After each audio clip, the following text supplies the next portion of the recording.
Everyday hustle like William, I'm charging the chicken. Said you ain't on no hood cup shit. You know? Yeah. We always so classy. I love that for us. For sure. Love a little class. Love a little class. What's that girl, Jackie Brown? Her and her husband have a podcast. It's more like Christian based, but Jackie Brown? I'm not sure. I don't think that's her name. Jackie Perry, that's her name. I'm sure. That's all I was embodying today. Good vibe, relaxed fit. We always relaxing. You know? Relaxed fit, hair down, Inspired by crunchy. me. This is a No Way exclusive. Yeah. Ready to do this thing? I'm ready. Hey man, this is Jose. I'm Adrienne Levine. And you're back in the safe space. What's up, A? Hey. Hey, y'all. Hannah. Oh, Before boy. we get started. Before we get started, guys. Happy 4 years. Happy 4 years! Happy 4 years. Y'all see my new tat to commemorate it. 4 years cancer free. We love that. We love that. I had stage 1B. I was diagnosed during COVID. So being that I was stage 1B, it just small tumor in my breast. I had a small cancerous lymph nodes, so they took out both the lymph nodes under my arms. But you know, like, God is good. All the time. And all the time. God is good. Amen and amen. Yeah, so we're out here. We're 4 years old today. Feel me? And I just, you know. How you feel though? How I feel? You know? It felt really good. And I don't know if I've been on, I've been very much on my peace journey, my peaceful journey. We love peace. Yeah. Finding it, keeping it, removing anything that harms it. For sure. And I have some updates. Come on, So wait. I did just celebrate a birthday. He did! Yeah. Happy birthday to Fave! Yay! Turned 31. It was an amazing birthday. Him old. Yeah. Him old. Yeah, nah, so it was cool. So that's like my little update. They celebrated birthday, which was yesterday. It was yesterday. Yesterday. The 25th. Mm-hmm. And you had a good time. I had a great time. Just a calm, chill day. Surrounded by love. All the text messages and shit was cool. Yeah. So yeah, I think I'm celebrate like this weekend. Like celebrate. Yeah. Friday night, go get drinks. Saturday. Let me know. It's a dad weekend. I'm outside. For sure, we outside. I'm outside. So yeah, man, that's my update. Okay. Your update. Back to your update. Is this got to do with my man? That's your friend. Oh my God. My man. That's my friend. So, guys, y'all remember how I gave this man his kudos for being honest, Mm-hmm. for like, keeping it a bean with me. Baby, He was lying. he was lying. Niggas would be nigging on a highest niggeration of a level. So, my mans was talking to his ex the whole entire time. Nah, for real? Yeah. And again, guys, y'all know it was long distance, so I had no idea. I was in a happy bubble. Damn. So, again, when he, broke up with me, it was just like, you know what, I get it. You don't want the same things I don't want. Like, I was hurt and everything, but then I started 1 + 1 and 2 + 2.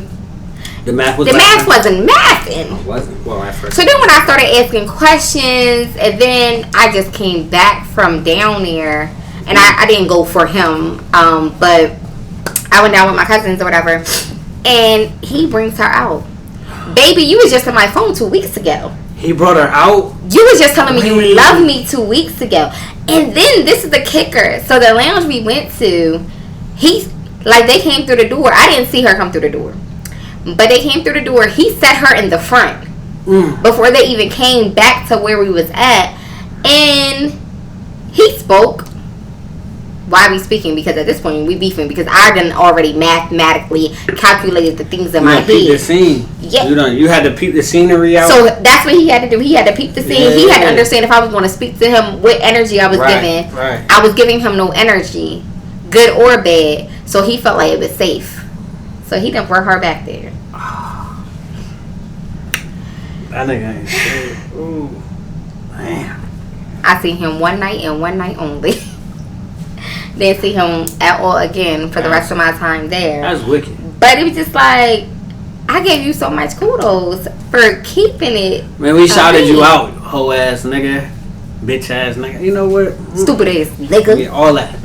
But yeah, so that's one wild. update. That's crazy. I thought it was something else. I got another one. Hold on, maybe let me see if I know about this one. Okay.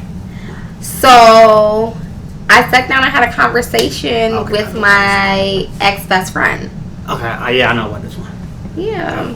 And I think it was a really cordial conversation. I think that we both had, like, again, let me set the scene. We've been friends for almost 16 years. At the kind of, I'm not even going to say demise, but at the obstacle of our friendship, we was friends for almost 16 years. And so do that friendship start over? Like, y'all? We're trying to figure it out. We're trying to figure out how to navigate it and what that's going to look like. But we sat down and we kind of dissected our 15-year friendship. Mm-hmm. And at one point, I think she was a mom before I was a mom. Then I became a mom. Then she got married. Then she graduated. I'm in school. Like, it was just so many things happening for us at different times on different levels. So I think that we were having issues, but we weren't saying things to each other. And we was holding it all in. And then at the time that it exploded. But I think that the conversation was very cordial. And I'm not going to say it was surface level. I felt like we did kind of dive deep. But I feel like it's going to be a thing that continuously has, like, a conversation that continuously has to happen in reference to repairing or figuring out if a friendship or where a friendship or things like that. Right. But I feel like when we talked about ships, it was my ship was docked. I feel like her ship was docked, and now we kind of got into a paddle boat area, I guess, and we're trying to just figure out how to paddle. Just navigate. Yeah. So it's crazy you say this, right? Because I just asked this question yesterday, so I guess it kind of pertains to your situation, but this is just like a general question. Mm-hmm. So the question is, what's more important, acceptance or forgiveness? I think forgiveness is for you, right? So I don't think, like, say you never speak to another person again. Like, say we get into something, mm-hmm. we never speak again. I could have forgiven you a long time ago. Mm-hmm. That doesn't mean we're ever going to speak again. Mm-hmm. You could have forgave me a long time ago. I think that I just have to accept who you are and where you fit in my life. So I feel like, yes, forgiveness is mandatory to move on. It's a healing purpose thing, but it's a personal journey. Forgiveness is personal. I think that the acceptance is what's more so reciprocated. Okay. What do you feel?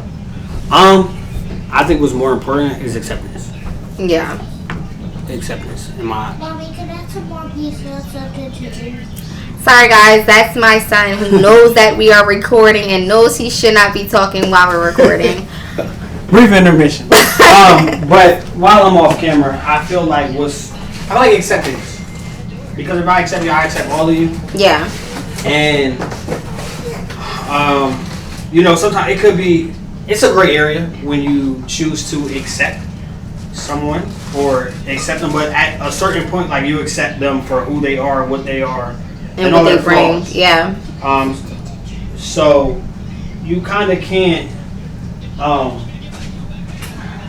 really necessarily be mad, or they'll never put you in a compromising position where you have to forgive them because you already know, like, that's how they are. And it's safe to say, like you just know how they are. Like, I have a cousin, and I'm not going to drop no names because obviously we have a cousin. If I know this person, I'm dropping their name. Who is a known liar. Oh, yes. And I'm not dropping no name. And lies about the smallest things, and lies about the big things, lies about all the in-between things. And I feel like it became a point that everybody knows how this person is. So it's more so acceptance, right? Mm-hmm. We know how that person is, and we know how this person moves, and we know what you can say around this person, what you can't say around this person. Horrible, though. Like, yeah, but it's like we all kind of accept it for who it is and who that person is and what that person is going to do. So we just maneuver a different way when that person's around. So I feel like acceptance is the big thing. I think it's more important. All right, so now the next question. So I'm on this thing where I go finding questions. Come on, questions. I love questions. So second question is, what did you learn a little too late? Oh, and then my answer is gonna go into. Okay, so I have multiple things I learned a little bit too late. One thing that I literally just learned was when I'm hurt, I can't see past my own hurt to understand anybody else's hurt. And I feel like if I'm hurt, my feelings is hurt, I feel a type of way, I don't give a fuck how you feel. And that's not good for any type of relationship, like situationship, friendships, whatever, because it's like I'm so one-sided, I'm so like selfish minded and only seeing my own hurt that I can't even hear what you gotta say. I'm not even trying to hear what you gotta say. And at my big ass age, that was a lesson that I literally just learned, and I had to be like, yeah, that's exactly how I am. Yeah. I like that. Mine kind of taps into like the topic at hand. I think what I learned a little too late was like how to effectively communicate my feelings. Because I would like sweep a lot of shit under the rug, or like even now, like shit don't be that like serious to me. But like before, like shit could be like super detrimental, but like I just would never like talk about my feelings, or I'd be like this is who that person is, which goes into our topic of like, this is June, this is Men's Mental Health Month, and like it's kind of bad for your mental health, especially if like you don't know how to communicate, or you like walking around living in like this like I'm okay bubble, and that be which me. Most that men be do. Me. Yeah, like a lot of men. It's kind of scary. The numbers are scary, but I kind of do that now. Like I'll express how I feel, but not to the degree of like, because I feel like people don't listen. Right. Like they'll hear you, but they don't listen, and like nobody ever wants to be unheard. So, you know, did my little Googles and shit. Come on, go. The first one was just a couple statistics. Some symptoms of mental disorder, mental health issues with men: anger, irritability, aggressiveness, noticeable changes in mood, energy level, appetite, difficult sleeping or sleeping too much, difficulty concentrating, feeling restless or on edge, increased worry, feeling stressed, misuse of alcohol, as he takes a sip, drugs or both, persistent sadness, feelings of hopelessness, shit like that, thoughts of death or suicide attempt. And then another statistic: 1 in 8 men report experiencing mental health problems. So my question is, I kind of know the answer, but from a female point of view, why do you? Sorry again, my Come oldest on, hurry up. my oldest son is the one making all that noise. So now y'all had the youngest son, y'all got the oldest son. You know, all my kids. You know the funniest shit, right? Because they just reminded me, it's like when you try to do something like real quiet, it's the loudest. It makes the most noise. It's the loudest. There you go. But so my question to you is, why do you, like, as a woman, feel like men have a problem or have a mental health problem? I think I asked that. I think that for me, and this is my honest opinion, I'm obviously not a man, it's a generational curse of being told you can't cry, to suck it up, that you shouldn't feel this way, and then it grows into the newer generation. Oh, bro, that's gay. Why you fucking crying? Like, it grows into so much, because y'all ever seen that picture where it's like 4 generations, but one person saying you're stupid, the next person saying you're dumb, and then it's blocked off, and then that mom is telling that child, I love you. Right. Like, if somebody has to break that generational curse. And I think that's mainly what it is your grandfather was raised to be tough. Like, back in that day, you couldn't go to school if we ain't got money at home. You gotta go to work. So it's like you don't get the chance to be a child. Right. That's cut off. Then your parents, yeah, they probably get to go to school, but we ain't got no money to send you to college, so you gotta work. You don't get a chance to live or experience or anything like that. So then now it's my generation, and it's like I'm giving you everything that I didn't get, Right. but it's still not coming with hugs and kisses and I love yous. So now, as I'm raising my 2 black boys in America, with everything that's going on, I make it a point to tell them I love you. I make it a point to let them be expressive. And my people may say I'm too lenient on my kids, but it's also I'm not shutting them down just because they feel a type of way. And my kids are very vocal and very in tune with their feelings. My oldest son has been in therapy since he was 5. My youngest son, we tried therapy. He just wouldn't sit still for it. But we're going to try it again because it doesn't indicate that I'm not a safe space for them. But it's also things that, as we know, you don't feel comfortable telling your parents. You might feel comfortable telling Miss such and such down the street or Mr. such and such. Like, you have these other people in your life and in your village that you can rely on and lean on. And I think that if we break the generational curse of you're allowed to cry, you're allowed to be expressive, you're allowed to feel these feelings, then when they begin having kids, their kids will never ever feel that. I like that. I can agree.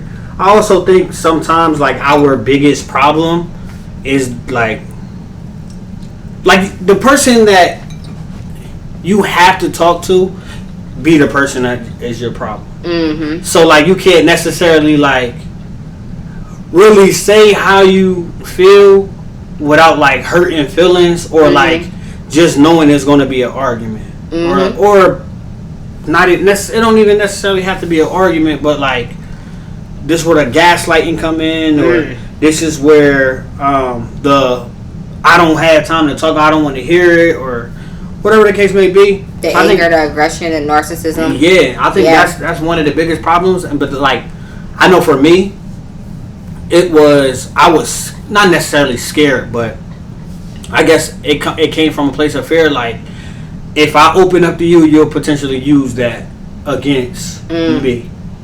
So I'd rather just hold it in because, like, you know, me growing up, we didn't. And it kind of goes back to, like, how was you raised? Like, off of love or survival? Most people, like me, we was raised off survival. Like, we never really heard the I love yous, the I'm proud of yous. And I had this conversation with my dad when we was in Vegas. Like, it was we as a family had this conversation.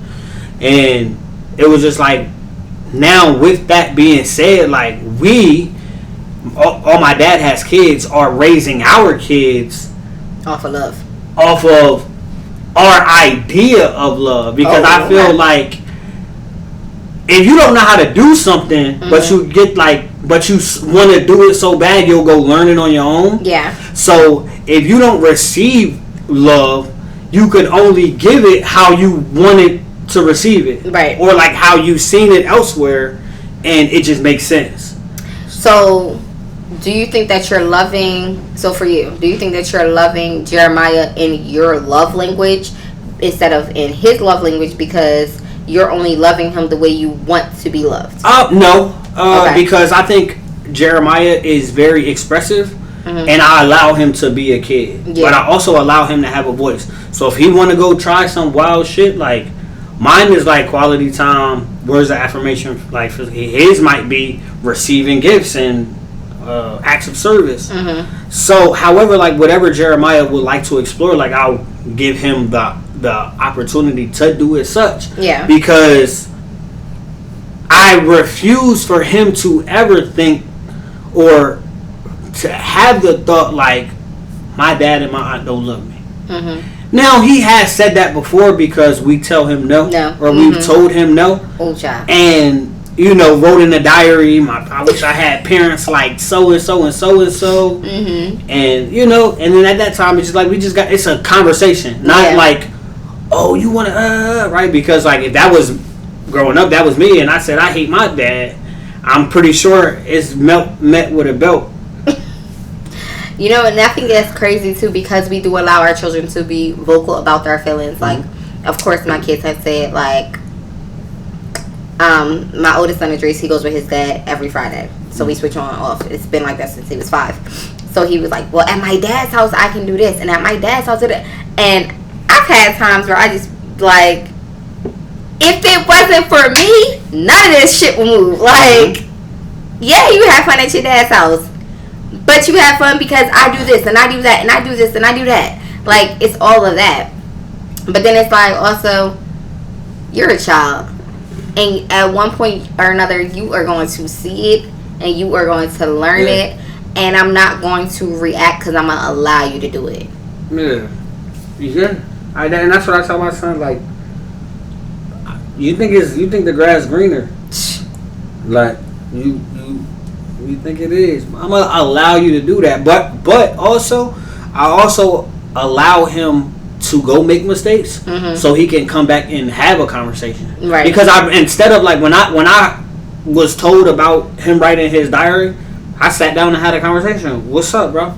Like, I'm not mad at you. I'm not this. Like, even when he like find his, like when he lied, or like he having a bad day at school, like, bro, I'm not tripping about it. Like, just tell me what's happening, because you'll get in more trouble by lying, especially if I already know the truth. They don't get that though. But tell me the truth, because then like I could kind of go to bat for you. Like, That'd be the thing. Like, I want to advocate for you, but bro, if you out there lying to me, and then oh my god, so like, not to cut you off, you good? but like, Idris literally got in trouble at school, and I pick him up from the bus stop. Like, I take my kids to the bus stop, I pick them up from the bus stop.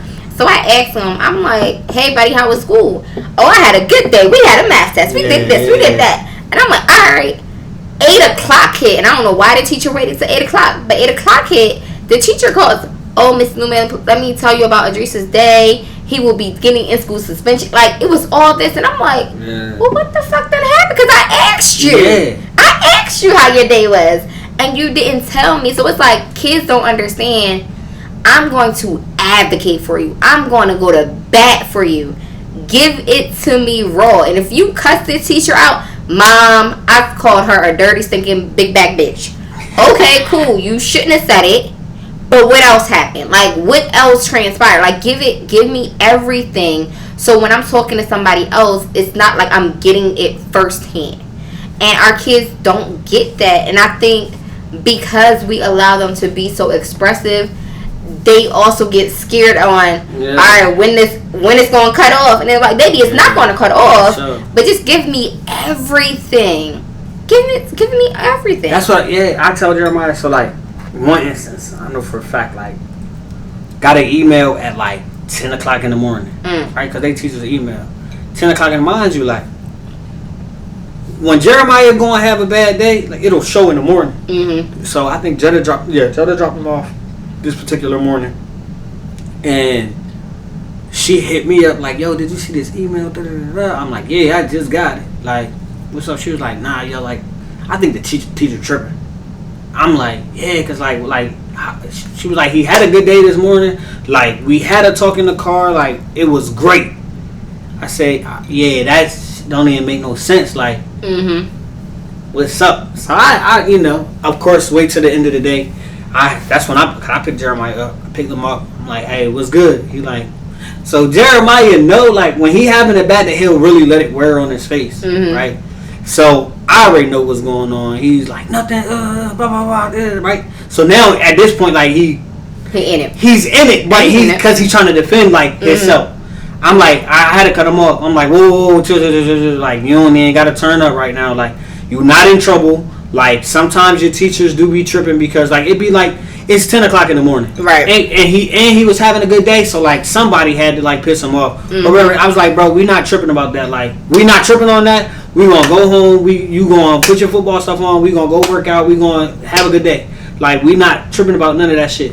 Because I refuse for him to go and be mad at the world and then come home and be mad at home. Like, I'm gonna give you a safe space because, like, that's very big, but because I want you to be able to have those conversations. Like, if your teacher piss you off, I don't care. And when I'm this type of parent. I don't care if y'all judge me, but I give my son, I give him 15 seconds a month to say whatever he want to say, cuss and all that. I'm like, yo, I might do it twice. If it's a stressful month, I might let them go off twice. But I tell them like, hey, look, I'm gonna give you 15 seconds. Pop your shit. Whatever you want to say it. I don't care who it's about, what it's about. Say it. Mm-hmm. And he say a whole bunch of nigga. Like it don't really be much. Like like believe it or not, y'all kids be cussing when they be playing Fortnite and shit. Oh, absolutely. Like and then like I cuss a lot, so I know he be saying. But I'd rather you say it here. Mm-hmm. Than to go somewhere else and then now they labeling you as a bad child, right? Because then now that's another reason why the world's gonna be against you, and now you gotta fight 10 times harder because one, you already not wanted in these particular spaces. You already are looked at because of who you are. You're already prejudged, and don't let you have a voice because they want to silence you. So now you go in and you go try to have a voice. And they try to silence you, not going to know how to operate. And then now you're just quiet, you're closed off, you're scared to talk, you are anxious to go in certain place. Nah, bro, we not finna silent shit. Pop your shit. We need a part 2 of this, and we gonna bring our kids on. I'm probably not gonna bring Avery because he be with the shits too much. Like, yeah. But Idris and Jeremiah would benefit a lot from this conversation. Yeah, we gonna have to do that after because we can wait for the summer. Yeah. But yeah, but that's just I agree. I let him because I refuse for him to. Everybody asks me what's your biggest like fear, right? And like most people like dying and losing my kids. I mean, granted, I want to die before my kid, like of course. But I think my biggest fear is allowing my son to remotely have half the life that I had growing up, being scared to express his feelings or not feeling the love or feeling like he was abandoned, however I felt, I refused for him to feel like that because I felt like that. And it wasn't until 2018, 19 maybe when I started therapy, and I didn't realize like, damn nigga, you damaged. Yeah. Like to the point where like I'm thinking this shit normal, like how I react off of certain things and certain people even now, like I have to like sit back and catch myself because sometimes I don't know how to articulate my feelings. Yeah. Because I revert back to like that little either I go get mad and get angry and now I'm a dangerous person because I'm dangerous when I'm mad. Like me being alone, I'm super dangerous. Like I fear for whoever like puts me in that spot to where I really have to like, right. So I was really broken. I was really damaged. But so sometimes I have to sit back and articulate or find words to articulate how I feel. I also have to sit back and not only like grasp how I feel, but understand how someone else might feel in a situation. So I try to look at it from different angles. People don't operate on the same time. Agreed. Because me, like I need a minute. I ain't gonna say give me days, but I need a minute.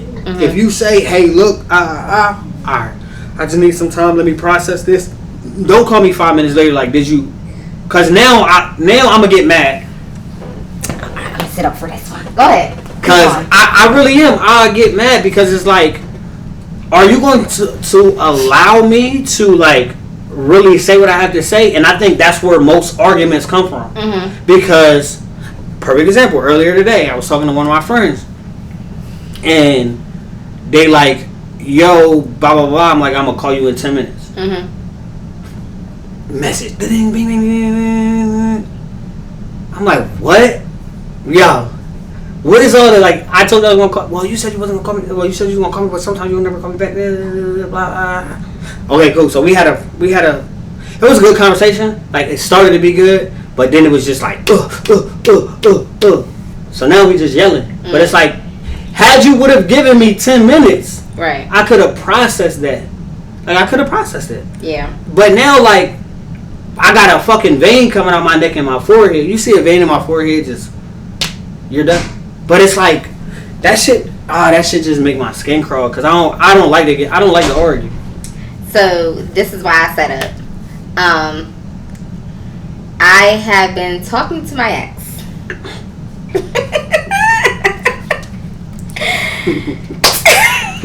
It's always a great start. Yeah, I have been. We're trying to navigate to figure out if we're friends, if we can be friends, if we're still in love. Do I still love him? Absolutely. And we just had a really bad breakup. But he used to say that to me. And that's why I set up, because it's like I'm trying to, again, understand other people's feelings outside of my own. Because, again, I'm one-sided. But he used to say that to me. He used to say, when we had disagreements or arguments or something, I need a second. I need to be able to, like, walk away from you and comprehend what we just discussed, and then I can come back. And we're going to communicate in the moment type of person. Yeah. And it used to escalate so much because I was forcing him to have the conversation before he was ready to have a conversation. And like now that we're absolutely broken up, it's like I kind of understand it more. Like I wasn't understanding your feelings. Like I can only see, nigga, you just hurt my feelings when you said X, Y, and Z. Not I hurt your feelings too when I said A, B, and C. Yeah. And it's like I'm only seeing the end of it. And I mean, I think that's just the like, not, I wouldn't say the bigger part, but that's the more common part. Because to go back, right, men, like you said, we were conditioned to be strong. So sometimes, like, we shut off our feelings. Yeah. Especially when it's like turmoil. Because at this moment, I don't need to be emotional. Mm-hmm. I need to be strong. However, I care about you. Mm-hmm. So me being strong, I might say fuck you and never talk to you again. Mm-hmm. Is that the right answer? No, because I don't want to throw away what we got right now by talking out of anger. So if I say give me a moment, that's all I need is a moment. Mm-hmm. Because I potentially could say something that I'll later regret, and you potentially hate me for the rest of your life, and it'll be a point of no return. Right. Do I want that? Maybe in a moment, but logically thinking and speaking, that's probably not what I want. Mm-hmm. Imagine, right, you trying to chill, but Avery hungry. Mommy, I'm hungry. Mommy, I'm hungry. Mommy. Right? So now you're going to get annoyed because it's like, give me 2 seconds. I just got in the house. Yeah. You feel what I'm saying? Mm-hmm. It'd be like the same concept. And it's deeper for men because that probably our last relationship, we didn't want to have a conversation. We didn't want to take a second. We resorted to, you know what, bitch, fuck you. Like, stop talking to me. Mm-hmm. Or we did resort to, I don't feel like dealing with this right now, and go a week. So sometimes I'm both. Sometimes I need a moment, and I might go 3 days. But within those 3 days, like, I'm gathering how I feel. I'm trying to understand where you came from. That way, when I do finally decide to have the conversation, granted, you might not like the time away. You might not like the space. And you might feel a way about it, but we can cross that bridge when we get there. Yeah. Let's talk about the matter at hand. This is why I took my little hiatus, because I felt like X, Y, and Z. I had a conversation with somebody a minute ago, and I said I had to take a break because I felt myself hating you. Mm. But I don't want to hate because I love you too much. Mm-hmm. But if I hate, because like me, you know, you, baby, like if, you know what I'm saying? Yeah. Like, and it's like once I get to that point, I could cut you off. Mm-hmm. Like my dad. I think this nigga text my mom on Father's Day, right? Okay. And was like, I didn't hear from Jeff or Jetta, blah blah blah blah blah. I reached out to your son. First of all, nigga. Hold on, guys. We have to understand the dynamic. His bio dad. My biological dad. Sorry. My biological dad. The guy you see in the picture is his father. That's the man who raised him and stepped up. His bio dad is the one he's talking about right now. But I'm like, nigga, what? Like, what are you talking about? I told you leave me alone a year ago. Leave me alone. But it's neither here nor there. I was about to go off on him because, like, why are you still talking about me? But like, it's like one of them. Like when I'm done with this, I'm really done. Like, yeah. But when I don't like want to be done, I try to think rationally. Like, yo, look, right? Like sometimes some people, I feel like some people are meant to not be out your life. Yeah. Like they here for like a reason. So I like, you know, of course, let's test the waters. But I don't ever want to get to the point. But it's just like, you know, like those breaks. I'll say it like in relationships. Period. Like women, like women. That's the right term. I was about to say females. I thought you were about to say bitches. no. I was about to say females, but women don't like that, right? So women, if you dealing with a man, whether it's like a male friend or like somebody you dealing with, talking to, in a relationship with, allow that nigga to have time. Because like you consistently nagging is the reason why we have like mental health issues. I'm not saying y'all the reason why, because it's a lot of factors, but that might be it might be a factor, but baby, the way you worded that, maybe it was bad wording, but like truth be told, like you don't know like what we have like going on. We could have had a bad fucking day, like the worst day, or like, you know what I'm saying, we just might be in our own head. Yeah. And that one thing that you like, that just take us off edge, like take us off edge.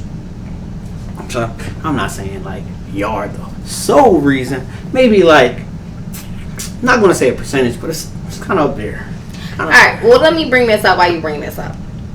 Not let me bring this up while you bring this up. Yeah, that was crazy. And not you just licked it. Guys, the cocktail that we are drinking for today is called a whole bunch of Men Make It Happen. Men Make It Happen. Men Make It Happen. Definitely makes some pepper in it. Cherry Coke. Mm-hmm. It's the Kevin Hart Tequila. Gran Coromino. Reposado Cristalino. Okay. So Reposado, you not like my reps. Actually, I didn't even know it was Reposado. I actually thought it was Blanco. And mango lemonade. And then mango lemonade. It's actually pretty good. So it's very good. Mango, lemonade, cherry, Coke, tequila. It gives you all the feels. It's like very and allows you to be expressive later on tonight. Yeah. To whoever you need to express it to. I'll be there. But I wanted to transition into, because we were talking how women are sometimes, no, I'm not going to say sometimes, I'm going to say 25%.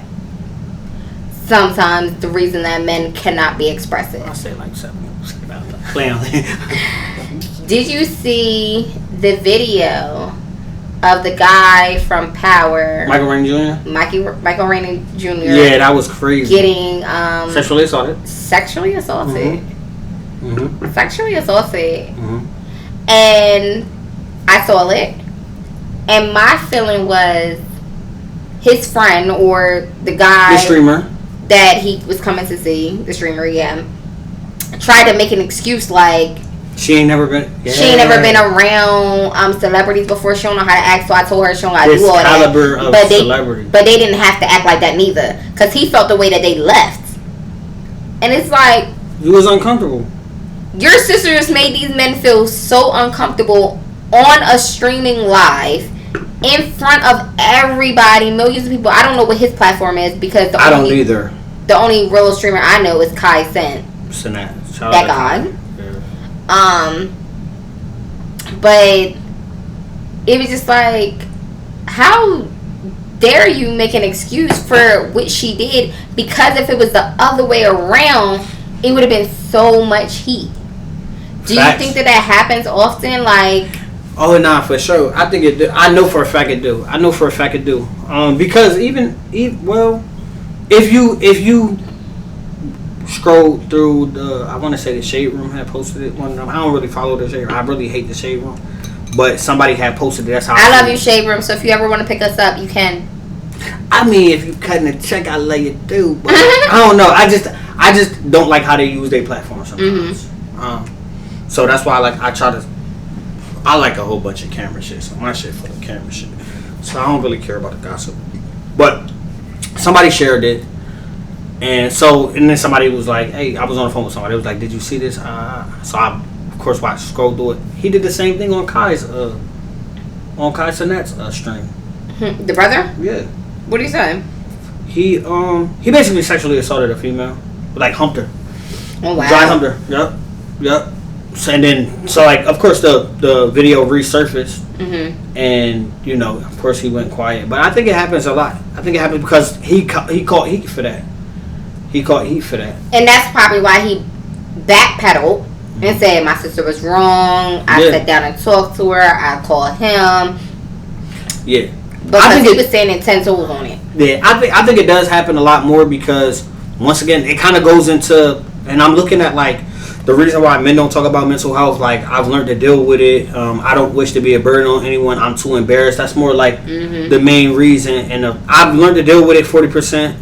I don't wish to be a burden on anyone. 36% of men say that. I'm too embarrassed. 29%. There's a negative stigma about this type of thing. 20%. I don't want to admit I need support. 17%. I don't want to appear weak.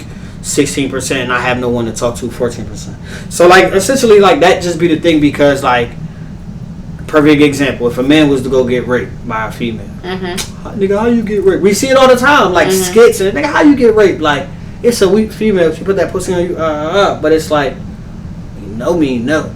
Like, consent is consent. Like, if it happened, like, and you don't want it, you uncomfortable because you don't know what come with it. And I will say, I've even like joked about it before, like raping a guy. I would never, if anybody's watching it, because, you know, my job. But like, even with, like, my nigga, if he, like, nah, babe, I'm not in the mood. You're not in the mood, boy. Like, stop playing with me. Like, give me this. But it's just like, if I would have said it to him, and then I wouldn't have been in the mood, and he would have tried, I'd be like, nah, I said I'm not in the mood. Right. Like, it would have been a whole different scenario, energy, like, everything. I think it still goes into like the standard, right? Yeah. Because if a female has a lot of niggas, she a hoe. But if a nigga got a whole lot of females, then he a player. So I feel like it has to be even. Lori across Harvey Future. Yeah, like it has to be even across the board because, like, an allegation is an allegation. Like, many times we sit and we hear about, you know, the R. Kellys and the whoever else. That was the first person to come to mind. We hear about them, or like even recently, like the Drake allegations. I mean, ain't nothing been like stuck with, but like that's a serious allegation. Right. However, like we still have these same women, Drea. Like, granted, like he's consensual, but a situation like that, Drea and Jalen Green, like we see it often. Like, even when I was 20, I was dealing with somebody double my age. Like, I ain't had no business doing that shit. Yeah. It was consensual, but like still, like sometimes it probably was consensual because like it's like, oh, like me, like, oh shit, it's an older lady, right? Trying to get at me. You feel what I'm saying? So it's like, but look, like how I look at it now is like, nah, bro, like shorty was real, like yeah, like a predator. Like at the age of 30 when I do it, that show. But I think that looks different because it's like she knew you before you was legal. So for me, outside looking in, it's like you knew him before he was legal. So that means you've been waiting.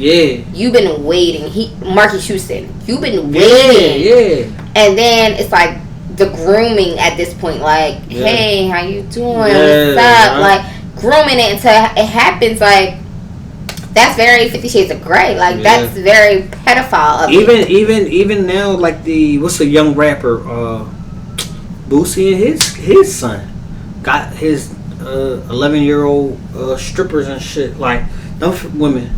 Yeah. Like, I mean, granted you getting paid, but like we gotta hold. But where's your mother? We gotta hold you to the same standard. You get what I'm saying? But then at those 2 points, just like with R. Kelly, and I hate that we always bring him up, but he's just a prime example.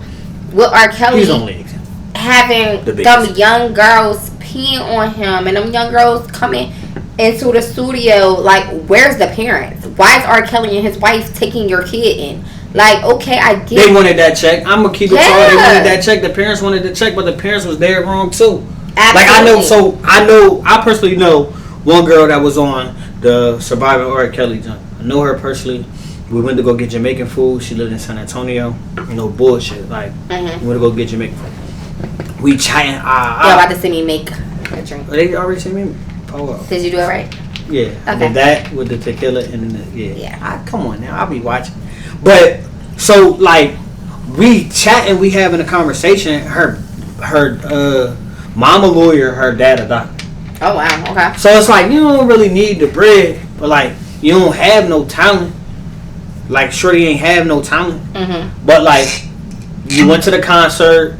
You know what I'm saying? And I think the thing was, like, you probably was, like, very argumentative, like, with your parents. I want to see him. So they just let you go. So they probably just let you ride type shit. But, like, you could tell, like, they wanted that bread. Like, they knew what they was doing. It was very strategic. Some of them was very strategic. Some of them was very dumb too. But, like, you know, but you have to realize, I always say this, my dad raised me right. I decided to do bad on my own. Right. So, you know, at a sense, it's like, you know, yeah, the parents are to blame because, like, some parents were, like, willingly, yeah, here's my child. But then, you know, some parents didn't know, like the other last girl that got, like, escaped or whatever. Or Leah's parents. Yeah, or her uncle, which he's a dog. But yeah, I think it happens more times than any, because even it was like a lady who was, like, dealing with a young boy. I think he just, like, turned 21 or something, and nobody bat an eye, because I think they just expect niggas to be, like, not even just niggas, like, men just to be, like, strong. Like, oh, nah, he know better. Like, he'd be alright, because we're physically stronger than women. Yeah. We're not emotionally, like, mature. No. But we're also not, like, mentally mature neither. So it's like, oh, I'm with an older lady, like, that's goals to some. But we not really realizing, like, nigga, like, we kind of in a fucked up spot, because if she goes and truly decides to, like, really manipulate you and fuck your whole life up, and you finally, like, get out, you'll be fucked up for a long time. You ever remember the teacher who had sex with her student? She went to jail. They had 2 kids together. She went to jail. And then when she got out of jail, he was legal age at that point. They got married. And it's like, you don't know no better. Like, right. That woman started messing with him when he was in middle school. That was his middle school teacher. I one up you. It's, like we said, is it are women held to the same standard? It's this lady. I just read this story 2-3 days ago. Black lady. Her son is 11. The teacher's, like, however fucking old. Let's say 20 something, 30 something. Okay. They in a relationship. Oh wow.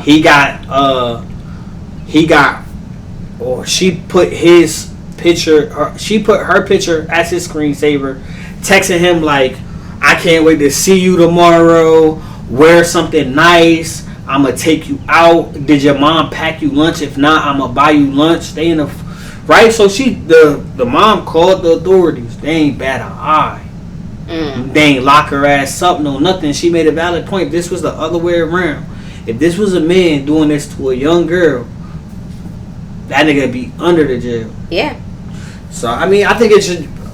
We gotta hold it. We gotta hold us to the same standard. I agree. We gotta hold us to the same standard, because I mean, it's kind of fucked up. And then, like, shit, like, you don't even, back to Michael Rain, you don't even know how he felt. Like, of course, like, PR make you say X, Y, and Z, but you know, like, for you to leave, like, it's a lot to make a man uncomfortable. Yeah. Like, really a lot. Like, but you can even see it in his face. He literally was like, yeah, when like, it happened. He had to, like, regroup and catch himself, and you're seeing him for, I would say, at least 2 to 3 minutes trying to move her hand. He didn't just, like, go like this and she moved it. Like, you see him trying to get her to move her hand. She was saying wild shit or something. Like, give me a banana, I'll go viral. Like, it was giving very much thirsty. Yeah. But it's, like, also, like, you already made the man feel uncomfortable. Like, I would have left too. Yeah. I would have left too. But, and you regardless know of how much money they paid to be on it. And then you know what? Nah, I'm taking your bread. Give me that bread. Yeah. Out of here. But you know what the narrative then spins to? Oh, if she was a bad bitch, it would have been different. It doesn't matter which. If you uncomfortable, you uncomfortable. Yeah. All the bad bitches ain't fine. Like, them bitches be dumb. And respectfully. They be dumb. Somebody told me one day, and I forget who told me, but he was basically like, all these girls swear they bad and got bad feet. Bad feet is crazy. Like, he's like, the prettier the face, the better the body. Look at their feet. I'm gonna start doing that. And I started doing it. I'm gonna start doing that. And it's so crazy. I started doing it, and it was crazy because I forget who posted it, but then somebody posted. I love Megan Good. When somebody posted a picture of her, and it was her with what's that man name? Jonathan Majors. Jonathan Majors. Shout out to Jonathan Majors because he just got a movie role. His first movie role since all that bullshit. Since all that. Yeah. And I think that was ridiculous. Well, that's a good topic for us to talk. Yeah, I was gonna talk. But about anyway, so they like posted Megan Good, and then like zoomed in on her feet, and then put that in like a little circle picture, and it was like the sandal, but her little toes was like out. It was like giving game size, but it's like bad. But her feet is bad. But okay, so to Jonathan Majors, I feel like, and this is my personal opinion, y'all don't have to agree with me, but this is a safe space. I feel like if he had been a white man and she had been a black woman, he wouldn't have got charged. That man literally got charged for domestic violence, battery, domestic violence, or offensive touching. For running away. Nigga ran away. For holding her by her finger and holding it back. By her finger. He literally got charged for offensive touching, domestic violence, for holding that girl by her finger because she put her finger in his face and he grabbed her finger and moved it out the way and he ran out the car. So what did she get?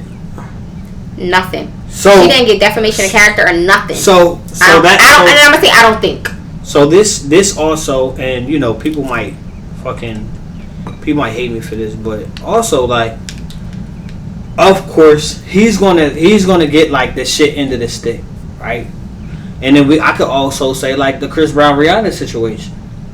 Chris Brown took a hit. Now, is he still doing great musically, like for his career? Like, yes.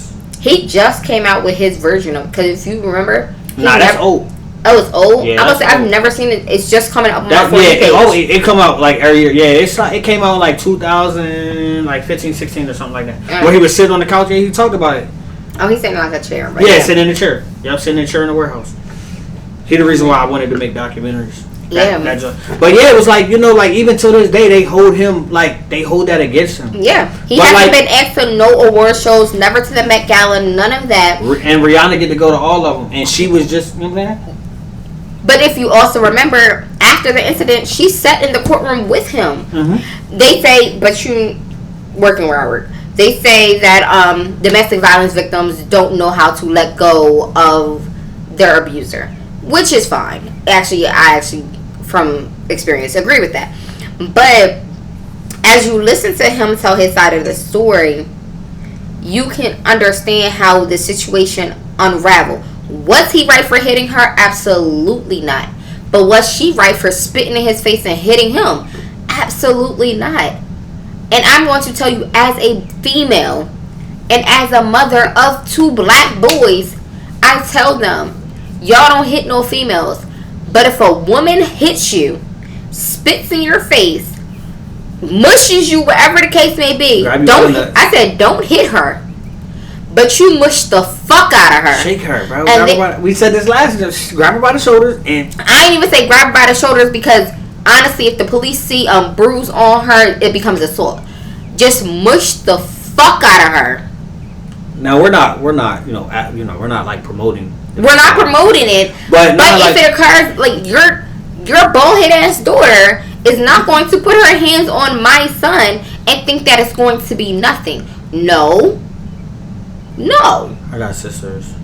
You could a lot and cousins, so you're gonna have to run a friendly fade with all of them. Start from the worst to the easiest. So I tell my boys like, y'all don't hit her back, mush her. Before you mush her, you call me, you tell a teacher, you give that bitch a warning. If it occurs again, you mush the fuck out of her, and I wish somebody would. Yeah, no, I mean, shit. I'm sorry. Just teach our kids to keep their hands to themselves, please. Cause I'll fight one of y'all sons. They're at home. Keep that little motherfucker in the I go up to the school and I tell that little girl, call your mother. Nah, but yeah, I think it's.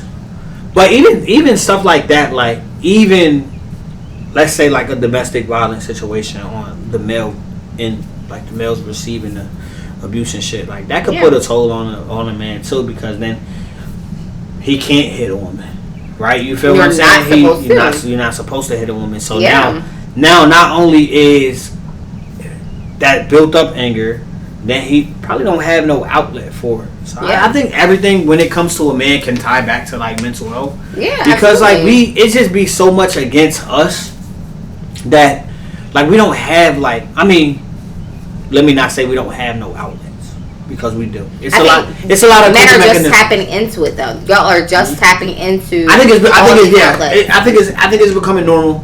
But you know, for the most part, like most men find solace in like video games or like going to play basketball. Yeah. But that still does not heal, because like we still not talking about it. Yeah. So like if I sweep dirt under the rug because I want to save it, you know, I'll get it, and then dirt happen again and I don't feel like getting it, sweep it under the rug. No matter how many times I sweep, like it's still dirt under the rug. I can walk over the hump of dirt every time. It's still dirt under there. Yeah. And it won't be fixed until I eventually deal with it. So now it is more accepted for men to go to therapy. Like people advocate, like Taraji P. Henson has a whole platform of like therapy for black men. Yeah. Regina King's son just committed suicide, so she's now advocating for mental health and men's therapy. It's just a lot. I feel like the market, not the market, but the outlets are there, and like definitely like I think everybody should go get help. Absolutely. Especially men, because like we already got so much against us.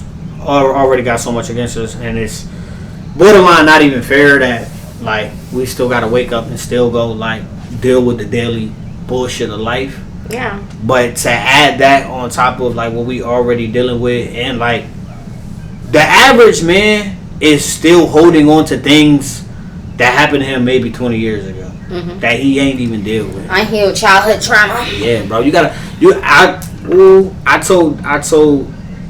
I forgot who I was talking to, but I told them, I was like, bro, you have to heal your inner child in order to be an adult. And then you start healing your adult self.